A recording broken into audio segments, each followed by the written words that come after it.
আসসালামু আলাইকুম রহমতুল্লাহ। গতকাল আমি একটি চাইল্ড পেশেন্টকে র্যাটলিং কফের জন্য বা র্যাটলিং সাউন্ড হচ্ছিল যখন বাচ্চাটির কফ হচ্ছিল তখন বা কাশি দিচ্ছিল তখন, তো সেক্ষেত্রে আমি অ্যান্টিম টার্ট 30 পটেন্সিতে ব্যবহার করি এবং আলহামদুলিল্লাহ খুব অল্প সময়ের মধ্যে পেশেন্ট বা বাচ্চাটি সুস্থতার দিকে যায়।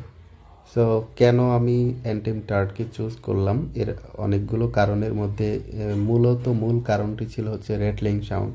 সো র্যাটলিং সাউন্ডের গুরুত্ব রেপার্টরি বা ম্যাটেরিয়া মেডিকা কতটুকু দিয়েছে আমরা সেটা একটু দেখব। সো প্রথমেতে আমরা চলে যাব আমাদের সিনথেসিস রেপার্টরিতে কপ চ্যাপ্টারে গিয়ে আমরা যে রুব্রিকটি সার্চ করব সেটি হচ্ছে র্যাটলিং। র্যাটলিং রুব্রিকে এসে আমরা যদি র্যাটলিংয়ে ক্লিক করি তাহলে যে কয়েকটা ফার্স্ট গ্রেডের র্যাটলিং রুব্রিকে এসে আমরা এখানে দেখতে পাচ্ছি যে কয়েকটা ফার্স্ট গ্রেডের রেমেডি আছে তার মধ্যে অ্যান্টিম টার্ড অন্যতম। সো অ্যান্টিম টার্ড বাচ্চাটির জন্য প্রেসক্রিপশন করার আরও একটি কারণ ছিল যে সে তার মা ছাড়া কিছু বুঝতেছিল না।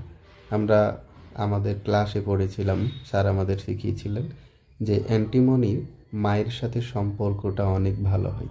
সো এই দুটি সিমটমের কম্বিনেশনে আমি অ্যান্টিম টার্ড দিয়েছিলাম, অন্য ওষুধগুলো আমি নিতে পারিনি এবং ম্যাজিক্যালি বাচ্চাটি খুব স্বল্প সময়ের মধ্যে অনেক উন্নত লক্ষ্য করা গেছে। তো ধন্যবাদ, আজকে এতটুকুই।